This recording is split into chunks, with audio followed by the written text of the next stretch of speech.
rules in 40k, hundreds of events, and constant updates. Skip the learning curve of Warhammer and join the pros. Art of War is led by multiple world champions with decades of success. We teach clinics, stream games, and inspire you to succeed at your favorite hobby. Join our global community of gamers just like you.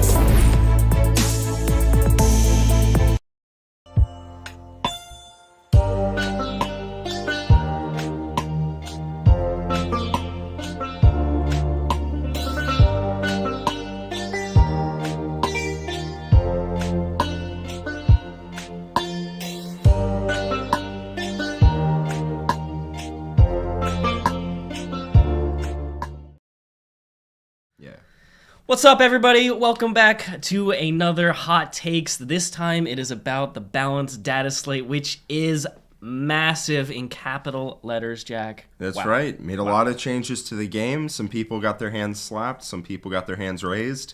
You know? I got my hand raised, I'll tell you that. The Silent King for sure got his hand raised. We are going to be talking about these changes. So Jack and I are both massively excited. If you didn't check it out yesterday, we went through the points in a different live Hot Takes video, so you can go back, check it out. We went through all the major changes, the impactful ones for each faction. And this is basically part 2 of that. I'm not sure why Games Workshop split it up, but it doesn't matter because we're going to keep pumping out the content. And yesterday there was also a game with Necrons versus Death Guard on stream. Super tight. Both armies received a ton of changes in the points update. And so if you want to check that game out, that happened yesterday. Yeah, the Silent King might put in a little more work next time. Even more. Like, Mortarion is never going to get close to him because he's just afraid. Yeah. I am very excited to finally start being able to build lists that are real because the balanced data slate is out and points are out and Nephilim is out, so we know everything. So we can actually start to look at the meta. We can start to pick armies to write army lists. It's a huge deal. CP changes. We've got the points changes, data slate changes. This is going to be the meta that we're going to sit in for a while. Yeah, for sure. So I'm excited to actually start digging in. It's felt like for the last couple weeks or so, we're not playing real 40k because it's always real 40k. It's always, but now it's all real. It's all real. So let's go ahead and just dive right in here. We've got the balanced data slate. If you haven't seen it, it's up on Warhammer Community, and let's just go through some of these changes. Armor of Contempt still exists. Jack and I were curious yesterday if there'd be any changes to it. There is one. And that is the fact that all Astra Militarum vehicles are going to be benefiting from Armor of Contempt now. So, You know how we talked about how 2-up armor save units benefit a lot? Well, I'm pretty sure if we scroll down to Astra Militarum... Yep, that, they do keep it. They do. Legion Russes do have a 2-up armor save. You got to keep going. It's down here somewhere. There you go. Yep. Boom. Leman Russes, 2-up armor. Also, they're Titanic. So their Titanic vehicles are 2-up armor with Armor of Contempt. Very difficult to kill. T8 on those Leman Russes. That's pretty powerful. So I believe you can give them +1 to their save as well. With a psychic power, Yep. So that's going to make one unit very difficult to kill. Now, if you touch it in combat, they still have literally no answer to the old book strategy. If you walk up and you book, a guard army on the nose, they can't do anything. They turn off.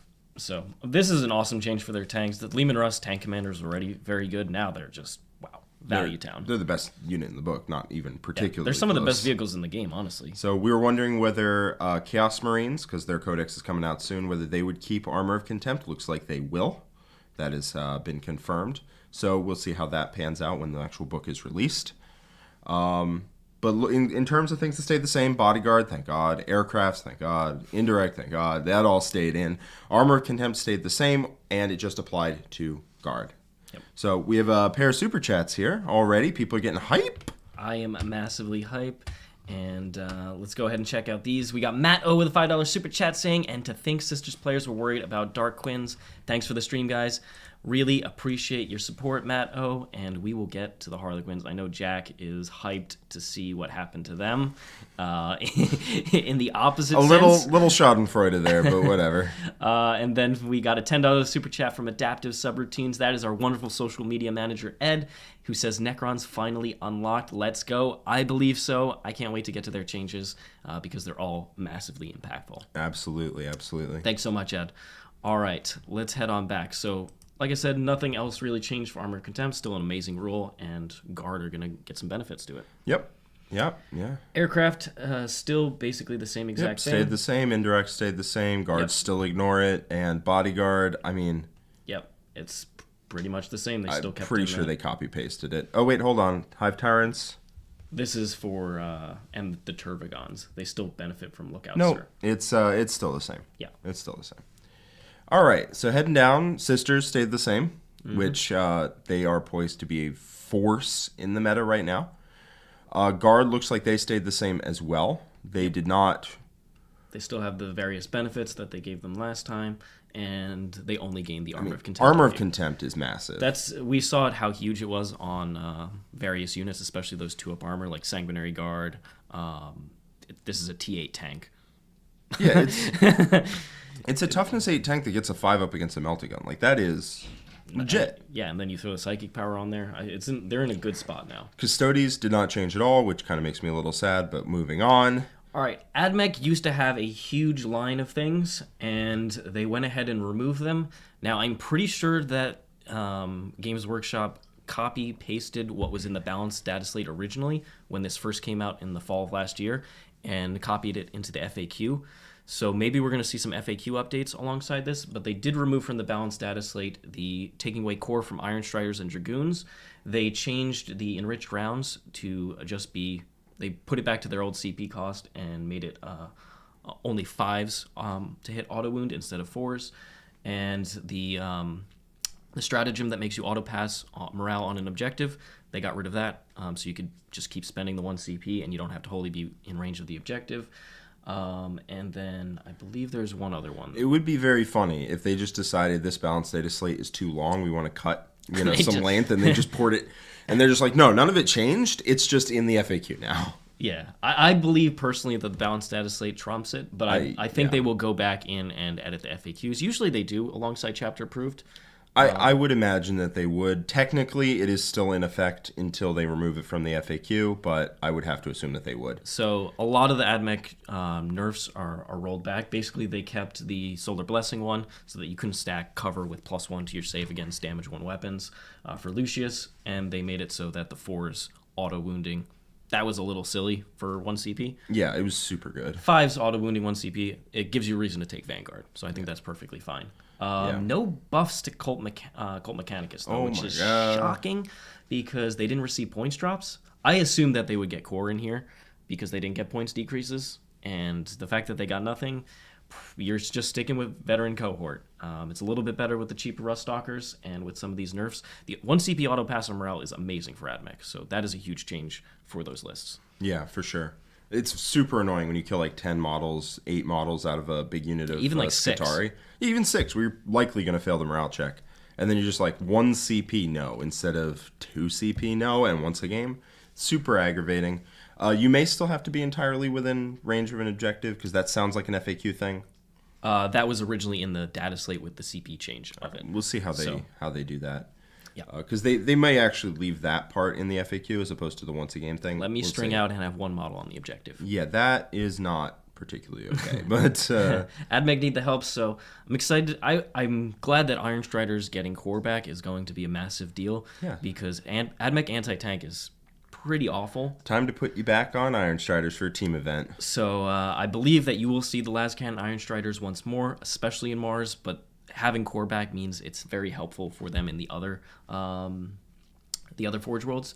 So expect to see them. Don't think you're still going to see Dragoons, unfortunately, but at least they're not double hit by being a worse data sheet and not having core. Yeah, it felt like they just wanted to hit it because like they share the same kit. So they're like, no, that loses core too. And you're like, nobody was taking that. Yeah, totally understand that they're still in the FAQ, but like I said, I think because they're removed here, they will go back to the FAQ and edit that. We've got a couple more super chats here. We've got a 20-pound super chat from Paravox, which is my very good friend and a longtime supporter of Art of War. Really appreciate you, Elliot. Necron's S-tier moment. I don't know about S-tier, but they are definitely... We ranked them in, I think it was bottom of B, but like close to C-tier last time. Massive. They're definitely an A. Massive. I love the army now. Yeah, So just scores secondaries. There's nothing you can do about it. And now everything gets core and everything got points drops. It's a super good army. It's a really good army. yeah. And we have a 1 pound donation from Colin Stapleton. Thank you so much. That AdMech stuff makes no sense as they removed it from the data slate, but still in the FAQ. Like I said, I think usually with Chapter Approved, they go back in and edit the core rulebook FAQ and various faction ones. So I expect them, because they made the changes here, which seem very intentional because AdMech used to have a giant list of them, that they're going to go back and edit the FAQ. So I think it's just probably over the course of today or maybe the next couple days, they'll be editing the FAQs for us. Yeah, I would expect that to happen, personally. All right. Let's go ahead and head on back. We've got Drukari. Nothing changed. They're still kept their nerfs. I think all of these are quite reasonable nerfs, frankly. Wait, hold on. Go up. Change the second bullet point of the agile. Did that change? Was that in the last one? The Agile Hunter's combat ability, Hypex. I have to assume that was in there before. I'm not sure. When has Agile Hunters been a thing? I don't remember. I've never even played against Agile Hunters. I don't even know what they do. I mean... All right, Jack's going to look that up real quick. I'm going to see if that was in the last one that came out. I'm literally going to look up our video from last time. Getting them views. While you do that, I'm going to answer this super chat. We got a $5 super chat from Joe. Thank you so much. Silent King is now a core unit. I repeat, he is indeed. We didn't get to the Necron changes yet, but we're just about to. And yes, all Necron vehicle data sheets are core, including the Silent King, which is amazing. The Technomancer cannot res the Silent King unless he's in Zerakin, because it's dynasty locked. Just like the Veil. However, Luminous Xeris is just Necron core, so he could potentially revive the Miniers. Which, if you are running Zerakin, then you're totally fine. Yeah, but Luminous Xeris is actually kind of interesting now, because even though he's still the cost of 2 Technomancers, he can actually buff the Silent King by giving him +1 ballistic skill, +1 strength, or the +1 toughness.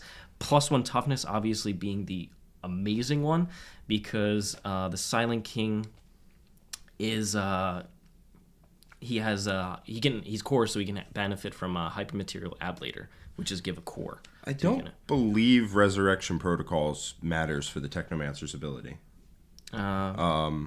Joe M was saying that they don't have res protocols. But yeah, I don't think that matters. Bottom line, Silent King is dramatically improved because he gets full rerolls to hit and shooting, full rerolls to wound in combat. You can give him +1 strength from the core strat now. He is dramatically improved, so if you were already trying to take Code of Combat, he is amazing. I have no idea if that Agile Hunters thing is in the old FAQ or not, and also I don't particularly care. I've never seen Agile Hunters, and I don't know what it does. Somebody in chat can tell us about Agile Hunters. All right, here's a massive one. Oh, big deal. Azurani, we were wondering why the points were a little light for the Eldar friends. Well, guess what? They found their way into the balanced data slate. Oh, yes, they did. Jack, tell us about this. Okay, so Hail of Doom cannot be picked with anything else. Hail of Doom, Masterful Shots was a massive combo. Well, now you cannot get Ignores Cover on your Hail of Doom. It's still an amazing ability. It's probably the one that they will take. So that's a big deal for sure, that you don't get Ignores Cover. It's basically, if you're standing in cover, you just get +1 to your save against this, which you just didn't before. Yeah, I think it's still actually quite strong, Hail of Doom. Yeah. I don't think cover was 100% necessary because you're already fishing for those 6s to hit. I think you're still going to see Hail of Doom. I think it's still a very strong choice. Yeah, it looks like the psychic action described in Eldritch Storm Stratagem is Warp Charge 5, and it still goes off at the start of your next shooting phase, so it goes off immediately. It's on a 4+, units take D3 mortal wounds instead of a 2+, which is a big deal. I believe the modifiers still apply, so like a 6+ for infantry characters, although I'm not 100% sure exactly which parts of this reference just the action and which parts don't. I'm going to pull up the Eldar Codex and just cross-reference exactly what parts got removed. Because they don't tell you like what the whole thing changed to. They just tell you what... Yeah, and the other big deal is the Farseers. All the Farseers that want to cast this have to have visibility to the center of the marker. That is a massive deal as well. It's not just picking a point across the battlefield and then launching mortals everywhere. Now the Farseers actually have to see that point, which is huge. Yeah, so let's pull up Eldritch Storm. So the action, for the following action. Oh, interesting. Yeah, the entire text of the stratagem has changed, basically. So they can perform the following action. Yep. So it changed from the D3 plus 1 for every time it's been done to just on a 4+ you take D3. Mm-hmm. So you can only do it with one guy. Well, it says any number of Farsi models can perform the action. Yeah. Yep, and then it doesn't have a bonus for doing it multiple times. Nope, there's no reason to do it multiple times. Yeah. You can just... I guess that means if you fail it with the first guy, you can try it again with the second one. Yeah, that's fair. But... Because you still have to spend CP to activate this. Yeah, you have to spend 3 CP to activate it. So... 3 CP this is in this economy? so much worse. Yeah. It's a 4+ for every unit. No infantry characters getting... Like, infantry character doesn't matter. But it does not get a bonus for as many times as you cast it. And it's on a 4+ instead of a 2+. And you need visibility. And you need visibility. Eldritch Storm has been Control-C, Control... Yeah, I'm not copied. It's been cut. It's been Control X'd out of the list. It does not exist. 3 CP, especially in this economy, for an aura of 4+ do D3 mortal wounds is just not it, Chief. No.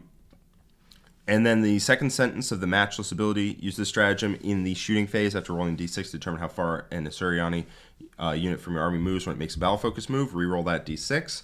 So this used to be the flat 6, correct? I believe so. I'm going to look it up just to make 100% sure. You could flat 6 move through terrain, and even though you take the -3, it doesn't matter. You still get behind the terrain. Only re-rolling the D6 means it's no longer a guaranteed play, which is a huge deal. Yeah, it's especially if you're in cover, there is a 1 in 4 chance, or if you're touching terrain or trying to move through it, there's a 1 in 4 chance that you just don't go anywhere. Yep. Because you roll a 1, 2, or 3, and then you don't move, and then a 1, 2, or 3, and you don't move. Big sad. Big sad. It just means re-rolling the D6 is so much better than making it a 6. Like, so much better for your opponent. Yeah. It's not better for you. No, for you, certainly not. Now, you do get to roll first. Maybe you roll that 6, but it's just so much less reliable. And 6 inches, honestly, on some of these units is what you need to get them back behind terrain. Yep. And if you just don't necessarily have that in your pocket, like, oof, you can just shoot them. And then finally... Add the following to the Fire and Fade stratagem. You can only use this stratagem one time. Baru Atoll. Yes. So that now means that multiple units in your army are just... You're going to see a lot of Eldar units stuck out in the open getting shot back. Jack, Eldar models have been on the table, but I've just never seen them before. That's right. They move out, they shoot you, you see them for the shooting phase, and then you're trying to shoot back, and they're all gone. All right. One of the biggest, at playing Eldar at the top table was basically you don't get to interact with their army. They shoot you when you come out. They don't trade their resources, and then late game they just have an overwhelming force, and their mobility means they can just hit you from any angle.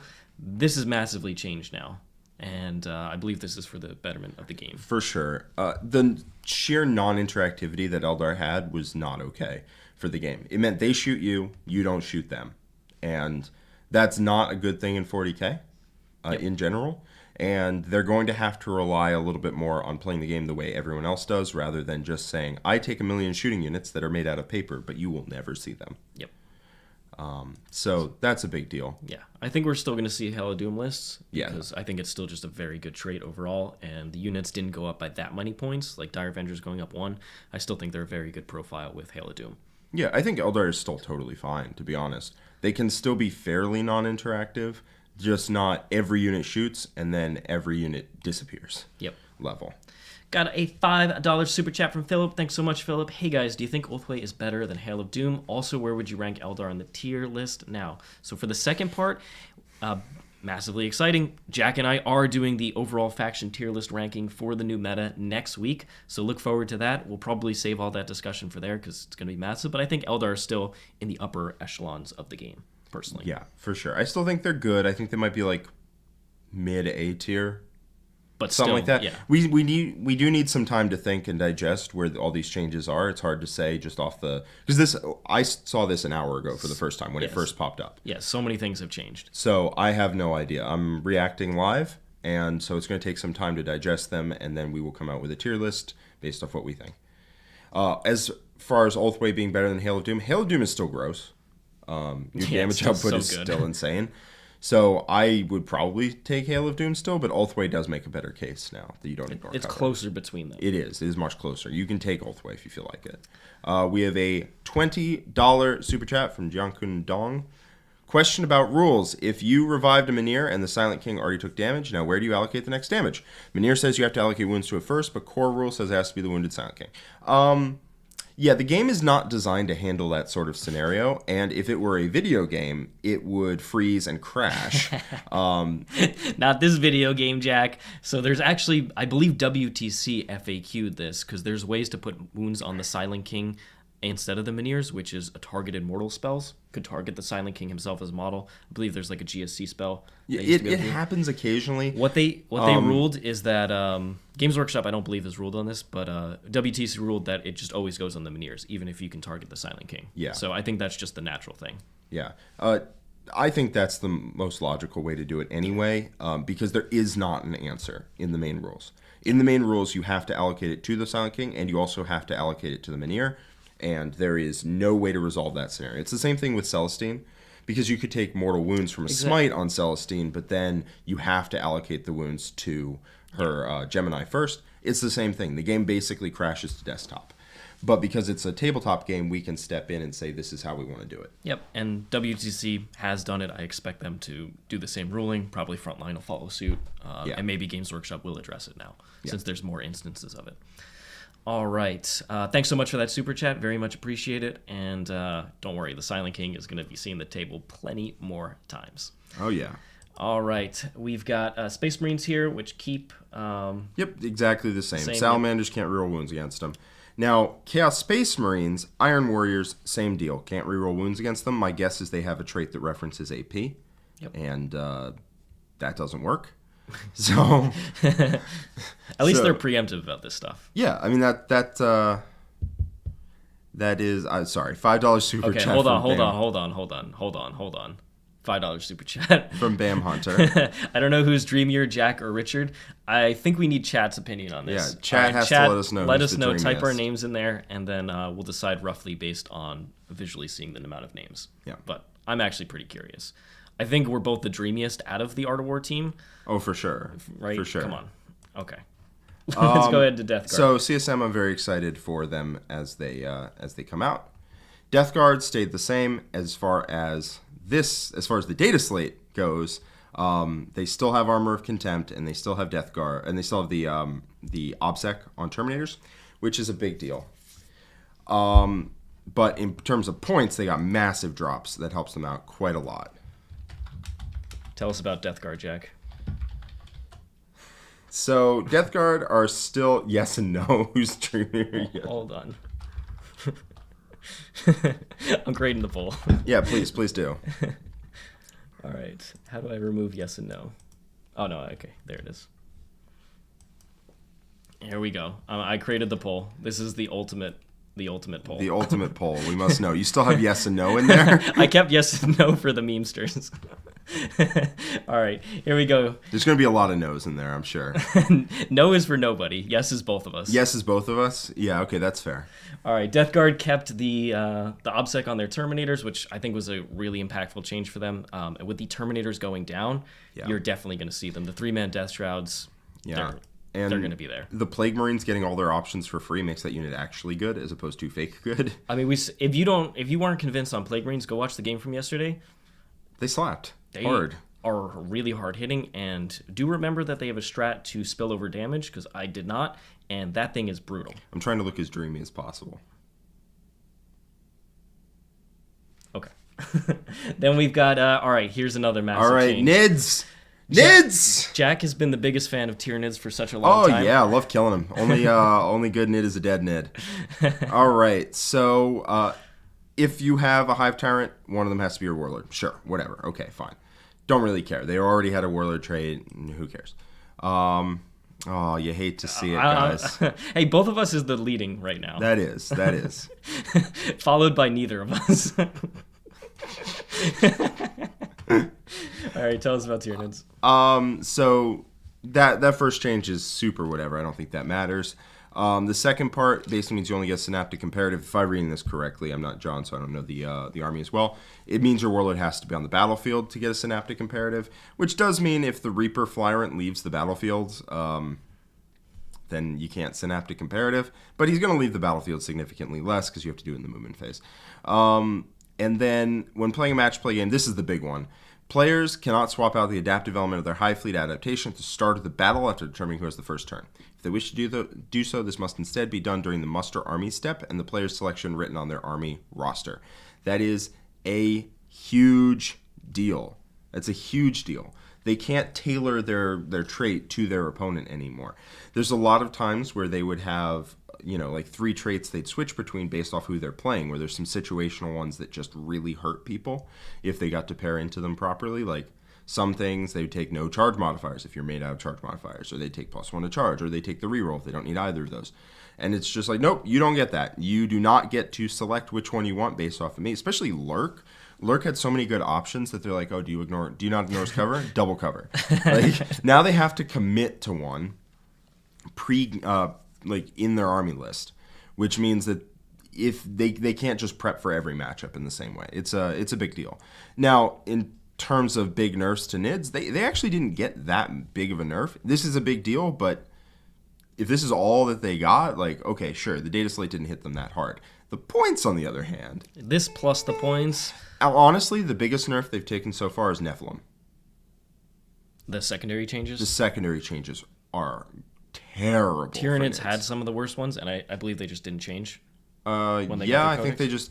Basically, if you pick only Tyranid ones, you're capping it yourself at like an 18 on secondaries. It's not good. That's not good. You need to be in the 30-plus area. Yeah, exactly. And the fact that the main rulebook ones went away, or a lot of them went away, is just... It's so bad for NIDs. And then the points changes on top of that, I think that is the...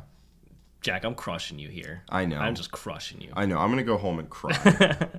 All right, so we got a couple super chats. We've got Orestes. Thanks so much for the €2 super chat. He says, how is it Mark Perry an option? Honestly... because we know Mark Perry will run away with it. Like, it's just not fair. What are we talking about? It is literally not fair. We know when Mark comes over and he's got the smoldering look on, that we're just done. Oh, dude, don't talk to me about the Mark smoldering look. I need to be able to focus. He puts the intelligent glasses on, and we're just like, wow, is that a Big Mech, or is that the smartest man in the universe? Yes. We got a $5 super chat from Adam Downs. Thanks so much, Adam. Scion's getting hammer is big. It's in the designer notes on the data sheet. So 6 is auto.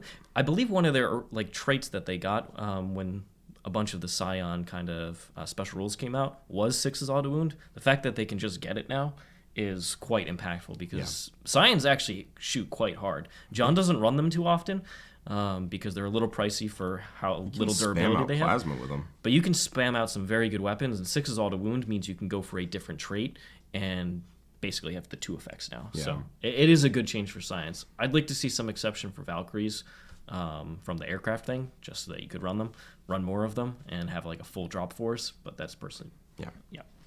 Mr. Kerry K has a $5 super chat. Are 6-man Death Shroud units worth it? Maybe run 1 6-man, 2 3-man.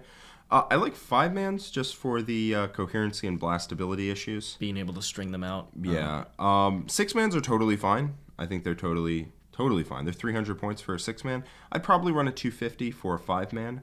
Like in that list, you could run, you'd have to spare up some points, but you could run 2 5-mans and a 3-man, or just 2 5-mans and then have points for something else. I like 5-mans. Honestly, I would probably still go with the 3-mans personally because Plague Marines are so vastly improved that they bring that extra bit of volume of shooting to you, and they're very good in combat for quite a bit cheaper.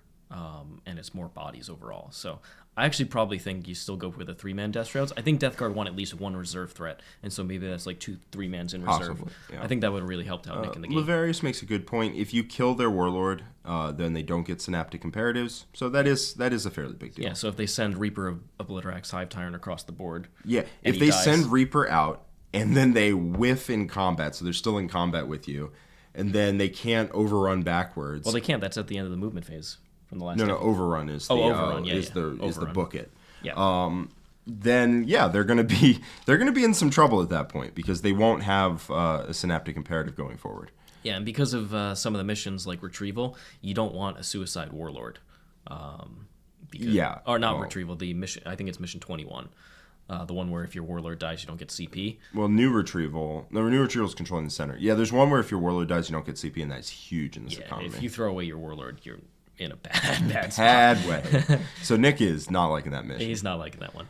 Got a $5 super chat from Matt O. Special shout out to the Demons player who is bullying the GW Rules team. I have to imagine their codex is on the way. Like, how could they not be getting?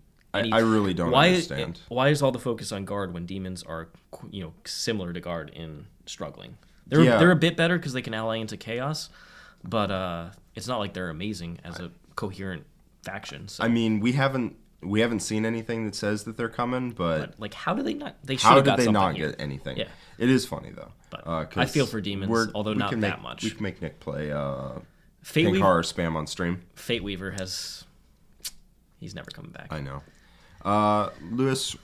Luis says, what adaptive should Kraken players choose? I love their D3+3 advanced adaptive, but it leaves me vulnerable to minus to charge strats, +1 to charge question mark. See, that's the reason this is a big update, is that you can't afford a tech for everybody. So you want to take whatever is the most broadly applicable, probably the advance. Hard to say. Or for team events, then you can narrow in, be particularly good at one thing, and then you tailor towards that. So I think it just makes the game a little bit more interesting, in my opinion. Yeah. When you just have every tool in the world and it's so flexible, and your army is just better than everybody's, it's too easy. Yeah, for sure. All right, moving on to Tau. They barely got a change in this. Those top three stayed the same. No core on broadsides. Montka is 9 inches instead of 12, and then removal of the AP. Removal AP from Montka. Farsight Enclaves is 9 inches instead. Right, that's what I said. Yeah. Okay, I think I don't know. No, you said Montka for that one. Oops. Yeah. But you were thinking Farsight. I'm always thinking Farsight Enclaves. The only change is you can't stack the -2 charges with any other -2 that one was charge. in there as well. That one was in there as well. Yep. That one was in there as well. Interesting. So Tau, they keep their nerfs. They keep all those points nerfs. So good. They're still going to shoot people off. I would have liked to see the AP come back and they just put a cap on AP modifiers, just so burst cannons and some of the other weapons have a purpose to compete with the other ones. Because cyclic ion is just straight up better than everything now, even though it's more expensive. It's just the best. No, it's weapon. the same price as a lot of them now. It's 10 points and like plasma. Burst cannon's fine. I'm talking about the burst cannon, the flamer. Yeah, the burst cannon and the flamer do really want that AP. Yeah, I think even just putting them that they still benefit would have been fine. And like the non-crisis infantry. I think they learned their lesson about buffing armies when they're trying to nerf them. Did they though? Hopefully. All right, here we go. Heading over to Necrons, there's a giant paragraph here. And finally, guess what? Command Protocols, one of the worst abilities in the game, has changed. Finally. First of all... What are you going to whine and complain about, Seeks, now? I'll find a way. I'm sure I'll find you will. a way. Don't worry. They're the characters. They're some of the worst characters in the game. I'm like, just shut up, Seeks. So, replace the noble keyword in all instances with Necron characters. So now you don't have to have your noble on the battlefield in order to benefit from Command Protocols. That is massive because there were times where you were just like, I don't want to run a noble. I think you will, based on another change. But the nobles overall, there's a lot of Necron characters, even like the Scorpek Lord, who isn't a noble. This now means you can run Scorpek Lords and still benefit from having Command Protocols. Then replace this last sentence of the penultimate paragraph. All right, we're using big SAT words here. So the penultimate paragraph, and it's the last sentence, is until the assigned command protocol stops being active, while a unit that is eligible to benefit from this ability is within 6 of a friendly Necron character, excluding Catan, the unit benefits from the selected directive. This is while they're on the battlefield? Yep. Instead of within 6. So you activate it, and then they can go wherever they want. Exactly. So 2 of the big downsides was you had to have a noble on the battlefield, and you had to be within 6 of a character. Now, that is massively changed. So you can actually benefit from this rule when you send off trading missiles. Jack is still looking at the dream year. He's waiting for that. No. That I think we both win. We both win. We also both lose. So. But that's lower. That bar is lower than that bar. Slightly lower. Yeah, so we win. What a dreamy duo. And then we've got replace the last paragraph, and that is if the battle lasts more than 5 battle rounds until the end of the battle, whichever command protocol was active. In the 5th one, it just gets to remain active, which. That's as if you were playing longer games. Doesn't matter. Well, and what it's saying is now they replaced that because you're going to use all 5, all 6.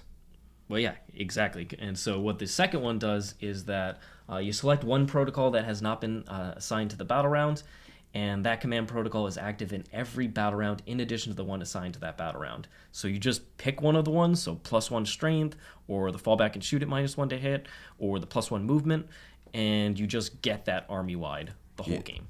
And you also decide that game to game, so it's matchup dependent. Yep. I think this is an enormous change, and it's massively helpful because none of these by themselves are that good, but when you get one the whole game and you can get another one as needed at the start of each battle round, I think this is a huge positive change for command protocols. So I'm very excited for this, and that's not all. They did not forget about Necrons this time around. Yep, they added core keyword to some other data sheets. The various Forge World ones got it, which I think they had it last time. I think the only new one here is, did Spiders get it? I don't think Spiders got it last time, so that might be new. And then finally, all Necron vehicle data sheets. Including... Jack, do you know what a vehicle data sheet is? It just says vehicle in the keywords, okay? You know what it says? It has to also say Necrons, weirdly enough. It says Necrons as well. Guess what that is? That's the Silent King. That is the Silent King. That's the Barge Lord. That's your any That's vehicle. the Monolith, baby. Sure. Big money. Yeah. No, I mean...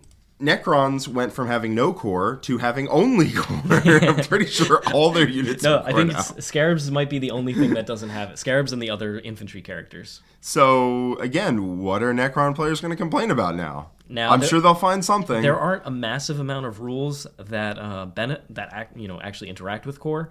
Necrons often, most of their strats interact with a particular data sheet rather than just core carte blanche. So what does this actually change? Well, Silent King rerolls benefit all the vehicles now, and himself. Yeah. So even though the vehicle's stats didn't change, they're still, most of them are D6 shots, D6 damage. They actually can get +1 to hit now. They can get the rerolls to hit. And the Silent King can give him reroll wounds in combat. To himself, at least, which is insane. Yeah, Triarch Stalker benefits from that. So this is a massive deal, and I'm a huge fan of it. You can also, instead of doing the custom dynasty for fallback and shoot on the vehicles, you can just pick fallback and shoot as your army-wide command protocol and just... Yeah, you take a -1 to hit, but that you can get pluses to hit now. You can get rerolls to hit. You can get rerolls to hit. Full rerolls to hit off the Silent King. Huge. And then I think this is, like I said, none of the Necron vehicles are, besides the Silent King, are utterly amazing, but this does mean you can run them and it's not the end of the world. I think the Flyer, which went down 35 points, the Doom, I think it's the Doom Scythe, it actually has the best weapon. It has a D3 +3 damage 3-shot weapon at strength 12, AP4. It's one of the better guns, and then it has a bunch of small shots. It's like 200 points, right? It was 200, went down 35, so it's 165. What? So you can give that +1 to hit and get the rerolls on there. It's actually pretty interesting with this change. I think that having the Ghost Arc is better with this, just straight up. I mean, every unit. Yeah. I mean, not literally every unit has core. Chat is taking that a little literally right now, but Yeah. Catan's don't. Doomstalker doesn't. I'm sure there's some other ones in there. A bunch of the infantry characters don't. Yeah. But key data sheets do. The Silent King is the biggest beneficiary of this role. Those planes, though. I think the plane is worth They checking went out. down to 165 for having 3 Dark Lances. In addition to that, Strength 12 Dark Lances, too. there's the Hypermaterial Ablator, which is an Arcana, which went down 5 points. It gives core to a vehicle unit. And that means a Monolith that's sitting on a 2-up armor can just be 1-up. The Silent King can go to a 2-up and count as in cover. It's I'd have to check if that is Dynasty locked. It might be, so you'd have to run Zarek in Dynasty in order to benefit from it. But Zarek is more interesting with these Silent King buffs. For sure. Well, Paravox makes a good point. You can play like Russian nesting dolls with the monoliths. Monolith comes out of a monolith, which spawns a monolith, which spawns a monolith. Well, it's rolled 3, but whatever. You get the point. It's also still 300 points and doesn't do a ton. So Well, what if it had 48 shots, Siegs? if it had 48 shots, then it's still like okay. What do you mean now it rerolls hits and hits at +1? It didn't even kill Bellicor. It did kill Bellicor. Barely. It did kill Bellicor 48 shots. Somehow. That was a crazy apocalypse game we played. But this is This is a really, really solid change. I think we're going to see the vehicles more often. Maybe some of the cheaper ones that in an OBSEC dynasty, they can do extra bit of damage now and control objectives. I think it's pretty cool. So I'm a big fan of this, and Silent King is just amazing. The points decrease, he helps you with the Code of Combat secondary, and now he benefits from his own rerolls and his +1 to move. Like, oh my gosh, you I'm get +1 actually strength in combat from the Krons strat. now. And then on top of that, Luminar Xeris picks Necron core units instead of Dynasty core, so you could give him +1 toughness, you can give him +1 strength or +1 ballistic skill. As I said, I'm actually really worried about Necrons because with their secondary game, you have to kill them fast or they're maxing points. And it's really hard to kill them fast if they can just crack you like this. So I don't think the Necrons will be the best gun line because their guns overall are still pretty inconsistent, but this helps. I mean, full rerolls to hit as an aura is... It's good. Pretty consistent. Now, D6 shots and D6 damage, that's not awesome, but at the same time, at least you get to hit this time. So I think... I don't know if you'll Necrons still are very scary. I don't know if you'll see a gun line. I still think they benefit the most from melee buffs, but that's me personally. Silent King getting core does feel like an oversight, but it also might just be an oversight that they leave in, and I think it probably will. They're gonna pull. I meant to do that. Yeah, I mean, they could have said excluding characters, but they put all Necron vehicle data sheets. I mean, I think this is... Who knows? Yeah. I mean, Necrons got way better. Necrons are very scary now. Again, the biggest change is Nephilim, not this. It's Nephilim for them. The fact they can pick... They have 4 great secondaries now, and the fact they can pick 3 of those while everyone else's secondaries got worse means they are a good army. They did not need all of this, but they got it! So, yeah, they're very... Necrons are an awesome spot. I'm super excited to keep playing this army, and I can't wait. So we've got a $2 super chat from Joe. Thank you so much, Joe. Convergence are vehicles, so core. That is the Necron Fortification, which it has a couple guns, and you can do an action to teleport them. You're probably never going to see them anyway. I didn't even know they existed. They do exist, but they basically do almost nothing. But they also went down 20 points as well, so it's a 100-point fortification for... Give me that. It's at the very end. Yeah, but overall, I don't think you're going to be seeing them, but sure. Look cool. They look cool. They I have have them built in and painted. We got a $5 super chat from Mr. Lyle Dixon. Thanks so much, Lyle. Pouring one out for the Apocalypse Crew with 99 attacks. You should be pouring one out for Fate Weaver, who died to 3 Crew with 99 attacks. Yes, the Apocalypse game was wild. If you like Apocalypse and fun, silly times, go check it out. We did it a couple months ago. Yeah. Let's see. And yeah, that is another thing, Ed. So Ed is pointing out that the vehicles, because they have core, can do ancient machineries. So something like the Ghost Ark can get up the board. It gets +1 move now from Relentless March. It can get up there and start the action for you. That is pretty cool, especially late game when you don't need it if the warriors are gone. So can you do the action with... it just needs to be core, right? You can do the action with core, the convergence? It's core or canoptic. I'm not sure if fortifications are allowed to do actions. It's a vehicle. Well, I'm not running it, so it's going to be... Fair enough. It's never going to come up. Fair enough. The guns are pretty trash. Mr. Carey K, $5 super chat. Thank you so much. Will these changes help a warrior-heavy build? Fall back and shoot every turn sounds good. I definitely think it does. Fall back and shoot every turn is awesome. It means you don't have to run the character that allows you to fall back, shoot, and charge. Although fall back and shoot and charge is very good, and you don't have the modifier there of the -1 to hit with him. And then you can also take a different buff, like +1 move or +1 strength. +1 move is really nice on them because that stacks with Relentless March, so Necron warriors are just always moving 7 inches in that type of thing, or having +1 strength if you're running Novak. So I think any of those are good options. Maybe Mephrit sits in the extra AP and shooting nowadays. Could be, because they also get ignore cover in half range. Maybe there's a scary Deathmark build that could, and vehicle heavy build that could benefit from that. I think there's just many more options. Necrons were basically funneled into a couple options. This helps widen that, yes, which I think is a big deal. I do think Necrons are one of the best armies in the game currently. So with all these changes, we're gonna have tons of Necron really content. do think they are. I promise you that. Then we've got I believe this is the Danish Krona, but I'm not sure. But it's Tomcat. Are the boys back in town? We're getting to them. You ready for this, Jack? Oh, we're hitting the orcs. We're hitting the boys. Thanks so much for your super chat. I just started my orc journey, and I'm very excited. I do really want to take Orks to an event soon. We'll see which one I can muster up. Anyway, the buggy change didn't change at all. Good. I don't want Orks to be a shooting army even when I'm playing them. The heck with that. It's the most boring way to play Orks. Is that really what we want to do? No. So let's go to the change that they made to the Waaagh, and it's a big one. Big. Oh my god. So first, when you called a Waaagh, it was +1 attacks, advance, and charge. Great. Yeah, all good. All good. All good. All good, dog. Well, now it is advance and charge and +1 attacks, but also +1 strength in your army. Orks models. Not infantry, not core. Orks models get a 5-up invul. Those characters love +1 strength. Yeah. Yeah. Apparently the buggies changed.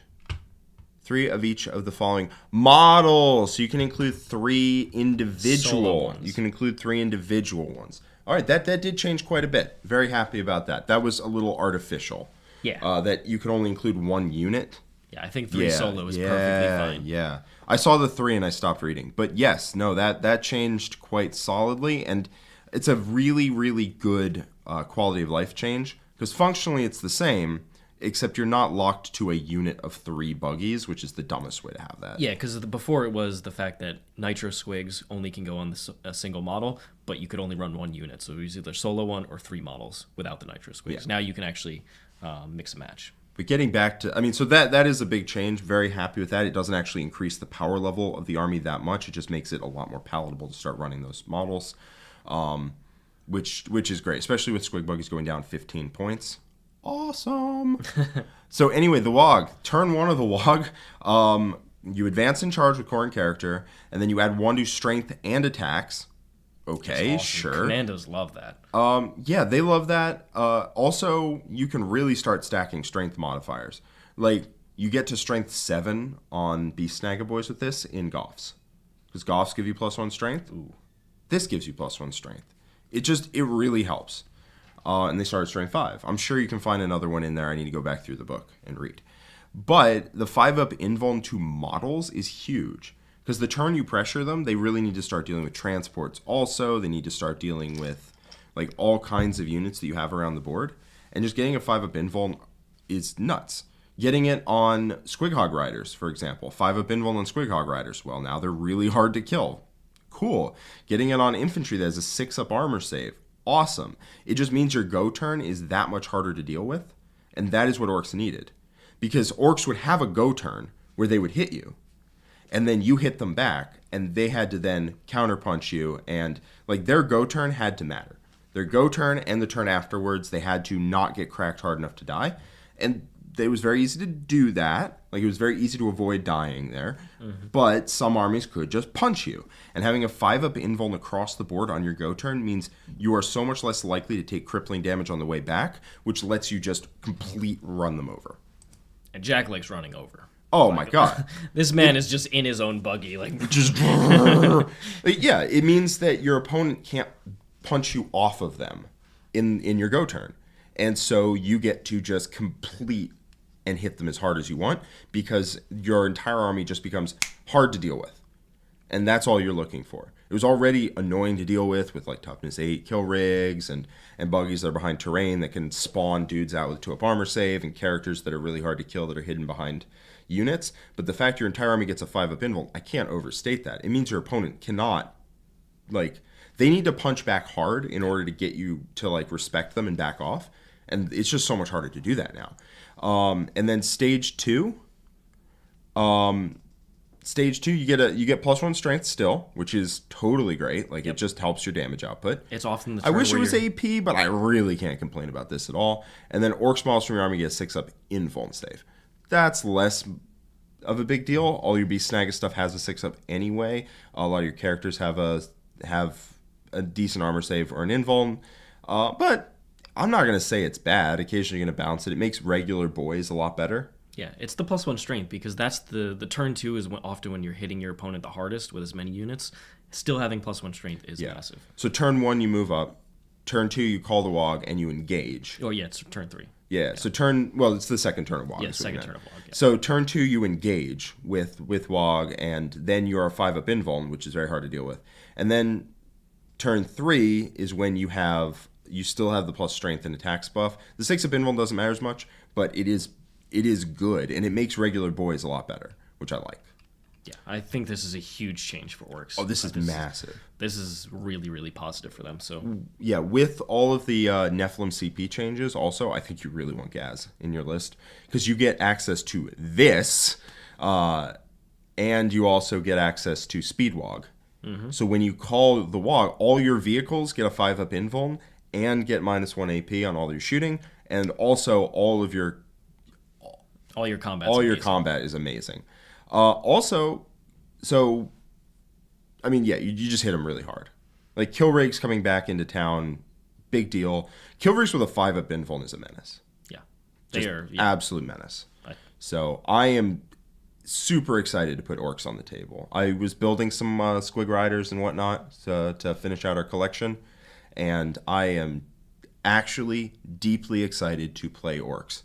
I'm going to a tournament this weekend that isn't using the balanced Dataslater, isn't using any of that. I wish it was. I would probably play Orcs to it. Yeah. All right. Just very excited. We've got a $5 super chat from MLG Fuser. So our AdMech actually unnerfed. They mentioned core being on Iron Striders, but these changes are in the Codex FAQ. Like we said, usually what happens with Chapter Approved is Games Workshop releases FAQ updates to most of the factions and the core rules.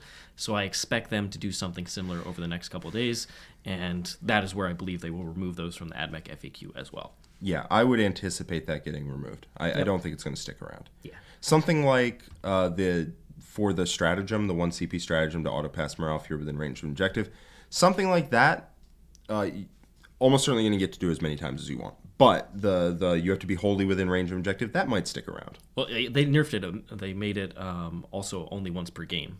Yeah, I'm saying, so you should, exactly. Almost certainly you can do as many times as you want, but we'll have to see what they change in the FAQ, because being entirely within range of objective is definitely an FAQ question. They removed that part from the previous FAQ, the wholly within range qualifier. Oh, did they? Yeah. In the previous then never mind. Round of that. Then never mind. So this is like fully unnerfing it. Feel free to not care about morale ever again. I don't want to. I'm not surprised. I want my fully buffed Rangers and Iron Striders going to town. Harlequins. All right. Talk. So they didn't get any points changes really. They got a 15 points hike on the Death Jester, which is fair. That guy was undercosted. But they didn't get any points changes, and they were at like a 61% win rate, so we were kind of scratching our heads. Well, it all makes sense now. They got some serious nerfs. Serious ones. These ones should stick, honestly. I think this is going to be more than enough to drop them down about 10 win percent. So around the 50%. Around the 50% win rate. So the biggest one is Luck of the Laughing God completely changed. You start with 0 instead of 3 rerolls, and you only get luck rerolls by making a Luck of the Laughing God roll. So if you roll 2 dice, you get 2 rerolls instead of 5, which was massive. Just absolutely massive. And if you get unlucky, you just straight up have 0. Like if you roll doubles, you just get 0 rerolls. If you roll 3 dice and it's like a 50-50, you roll doubles. Oh, look at that. Like, I'm sorry. That is a huge difference. They basically took Luck of the Laughing God and they less than halved it. It was an insane roll. It was an insane roll. It was too good, honestly. With the amount of rerolls on a 4-up invuln, it was or a 3-up invuln on like the solitaire. Or a 3-up invuln on the solitaire or anything like that. They chopped down on the amount of luck rerolls. Now you have 0 or 2 if you're being relatively conservative, or you have 0 or 3 if you're being risky for the bisky. You do not get 3 to 5 or 3 to 6, and it's huge. It's gonna be when they fail saves, they fail saves. Whereas before, when they failed saves, they just didn't. Yeah. And it also means as the game continues, what usually happened was as the game ground on and resources were ground away. Luck rerolls, because the amount of luck rerolls didn't change, Harlequins became impossible to deal with about turn 4 or 5 because you have very little left, they have very little left, but they still have the same amount of rerolls. So their stuff they had left became more durable because your damage dropped down. So that is a big deal, and honestly, that I cannot overstate it. I really can't. Looking at Mirror Architect, I believe stayed the same. It became core, and you pick one unit within 9 instead of anything else. I believe that stayed the same from before. The Favor of Chegarak, I believe, also stayed the same. It's a melee hit roll, melee wound roll, or saving throw. Actually, it may have changed. It did change, yeah. Because I think it was just, that didn't change. It's just it didn't apply if you took that pivotal roll. And now I think they just made it a melee hit, melee wound, or whatever. Yeah, so you could take it on the Death Juster again, but it not as impactful. Not as impactful. Now the light and dark Sadiths, they changed quite substantially. Light, it used to be if you were more than 12 inches away, you were 1, 2, or 3 misses. Now it's 18. Much easier for opponents to get in range of. Much easier for opponents to get in range of. That is also huge. It means light got significantly worse, but still good, I think. I think light is still probably the best one. Dark got hit hard. Every time a model of this characterization is destroyed by a melee attack, roll 1d6 on a 4+. The attacking model's unit takes a mortal wound up to 6. So it used to be just you fight on death. You just fight on was death. Insane. Yeah, I would clip a whole unit of troops, and then I would get hit by like 8 guys. Now I might take 4 mortal wounds. They still get the extra AP, so it's very good in this meta, but it's not the insane, I just trade all game up all the time. Yeah, it was, especially in the melee armies, you would hit them with your dark army, right? They would hit you. And then when you go to trade back into them, they would just trade into you again, entire army. Now you're going to take some pain when you kill them, but it's not nearly as bad. And it's much more ignorable, especially if you have a feel no pain against mortal wounds. Honestly, Dark got hit really hard here. It did. Really, really hard. And the Laughing God rerolls, I do think this will bring them down to 50 to 55% win rate. Yeah, I don't think we're going to see 61% anymore. No, I don't Hopefully think so not. at all. The Laughing God rerolls is the biggest deal. Yeah, so we can see that they went harder here than on the points. They left the points pretty much untouched because they wanted to go harder on the rules themselves, which I think some of the Harlequin rules were just broken. They were. And I think they would have left them in a very bad place if they had nerfed points again and changed and hadn't changed the rules. Because it would be overpowered rules grafted onto an overpriced army, which is never a fun feeling for anyone. For you, your opponent, nobody likes that. So those are all the changes overall. This is a massive balanced data slate. So many different changes here to a lot of factions. Some getting massively buffed like Orcs and Necrons. Others getting toned down quite a bit like the Aeldari and Tyranids. So very, very interesting. This is completely changing the landscape of the game. Got a couple more super chats here from Torazaku or Torakazu. Torakazu. Yes. $5 super chat. Thank you. How much do you think the Nids will drop off from their nerfs? Also, what's the Tau game looking like now? Hammerheads, is Tau even competitively viable? 100% Tau is competitively viable. For sure. It's just, if you want to run 20 Crisis Suits, you're going to have not a lot of other units left. But you could still run them. And if you want to run other things like Hammerheads are very good. Sunshark Bombers, the 2-man bodyguards that I love are still very good. They basically went up 2 points a model if you drop the plasma off and put a target lock on. It's all good. So Tower still in a fine spot. I just don't think they will be oppressively, I just table you if I throw my Crisis Suits in the middle of the table. Yeah, I mean, the 20 Crisis Suit list that just sprints at you and attempts to table you as fast as possible got hit really hard, like 400 points really hard. But Tau as a faction, I think, are still totally fine. I think you take like 10 Crisis Suits, like 3 Hammerheads, maybe some Planes characters, but not go crazy on the characters. I think they're still totally Breachers fine. and Devilfish are very strong with the secondary game now, so they have plenty of options, and I will be playing them quite a bit. I do think Farsight Enclaves are the way. I love Farsight. Farsight Enclaves are great. Farsight Enclave battalion with an allied in Shadow Sun is amazing. Shadow Sun is Supreme Command. Woo! Yep. I was already testing a list like that for teams, and then now the changes are like, that type of style is awesome. Still seems real good. I love those 2-man bodyguards. All right. We've got Tokash01. Thanks so much. €3 super chat. So who of you gets to play the squats at release? I have called dibs on it. I have no idea what the rules are, but the armor of the models looks like Terran Space Marines from StarCraft. They do. So that is how I'm going to paint them up. And probably as Rainer Raiders, but I'll see. I'm excited. If they play a way that I like to play, then I will probably dabble in them as well. I believe I also was like, me too. But, Most of the people, we'll see. most of the Art of War members have like 4 core armies. So I have 3, so it makes sense that I get a 4th here. I thought you played Blood Angel 6. I don't play them all the time. No, not all the time, for sure. I used to play them at the beginning of the edition a lot. I prefer their 8th edition style to the 9th edition one, but that's just me. All right. We've got Roman with a €5 super chat. What do you think about the custom jobs? Are the only upgrades not listed on the new points section? Are they free now? I would lean towards not assuming they're free until GW says that they're free. Yeah, because they didn't make, like, if they made like Necron Arcana and some of the other ones free, then you could say that. Maybe but they reduced the points cost of other ones. Let me see. They did they include the Cryptek Arcana? They did. They did. Right, but they didn't include the custom jobs. Yeah, I think it's just an oversight. Frankly. I think it is. I would lean towards not assuming they're free, personally. But we'll find out. We got a $2 super chat from Samuel. He says, did Imperial Guard vehicles get added to the Armor of Contempt list? They did. So all your Leman Russes, your Chimeras, your Titanic Imperial Guard vehicles, all of them have Armor of Contempt now. It's a massive deal, especially with I think it's called Psychic Barrier. No, I think that's the Invuln.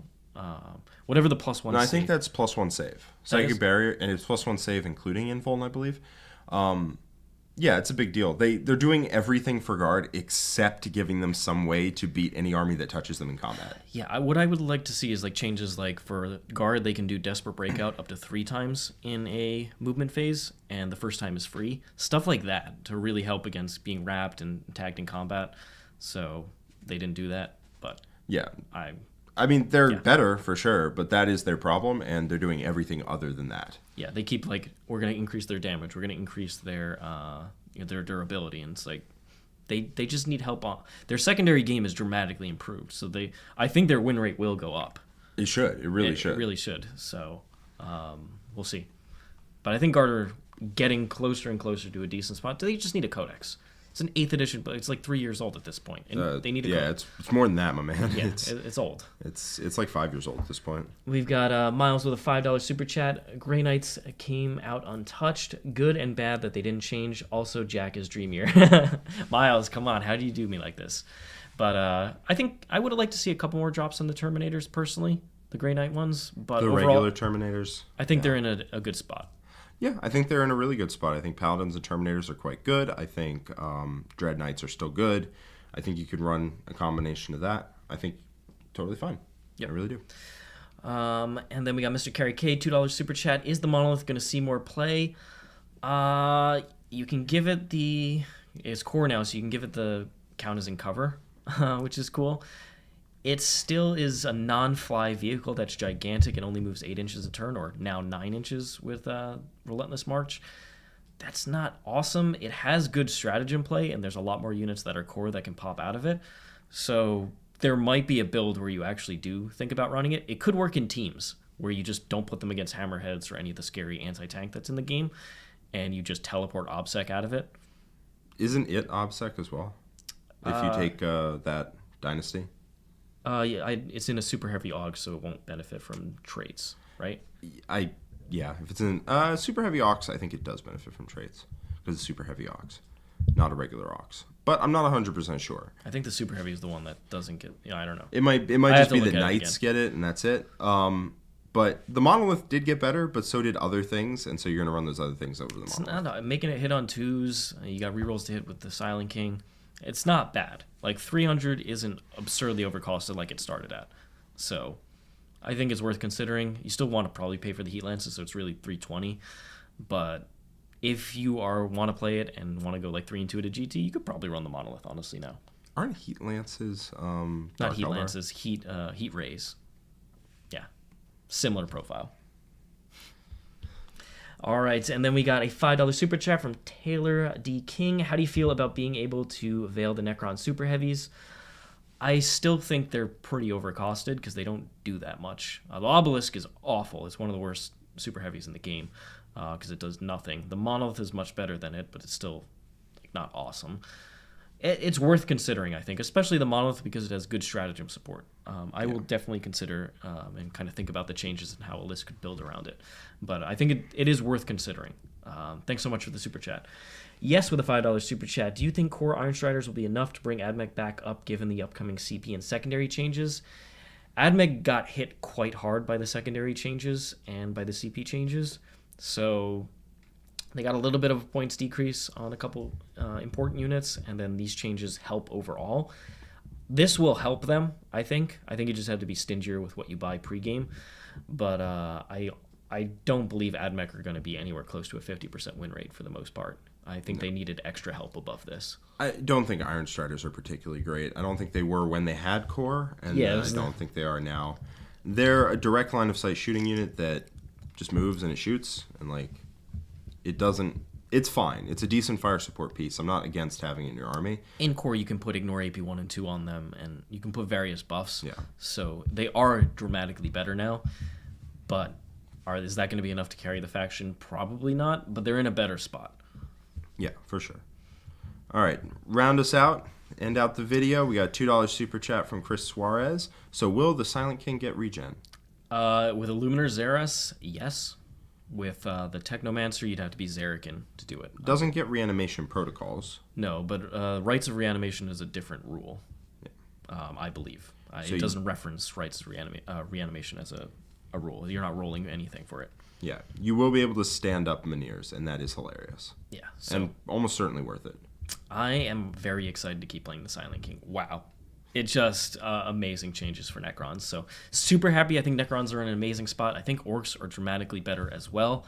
I think the Aeldari and Tyranid nerfs are going to be very good for the game because Tau got the points nerfs, but not Dataslate nerfs, new ones. And so they're all going to come down towards that like 50% win rate. And then a bunch of the factions like Orcs and Necrons are going to come up and be a lot closer. Yeah. So I think overall the game is going to be in a much more interesting balanced spot, which is nice to say because the past couple months there's been new power codex. Hopefully we've kind of passed that because I think Knights and Chaos Knights are pretty balanced. They're good armies, but I don't think they're going to be like 60+% win rate. They're very good though. They are quite good, and they didn't get affected by balance updates at all, which makes sense. Given they haven't really hit the meta, I think they haven't shown their true potential yet. I think they're quite strong. All right. Well, I'm looking forward to that. We're going to have a ton of content coming up. So get ready for this weekend. We're going to have some Chaos previews coming, which is going to be very exciting. And on top of that, next week, we are going to do a faction tier list for everybody in the game. Jack and I did it the last time. We're going to do it again. And we're going to rank every single faction where we think they're going to fit. We're going to think deeply about these new rules and how they're going to change the meta over the weekend and come back to you next week with that tier list. So super pumped about that. And then there's going to be tons and tons of games.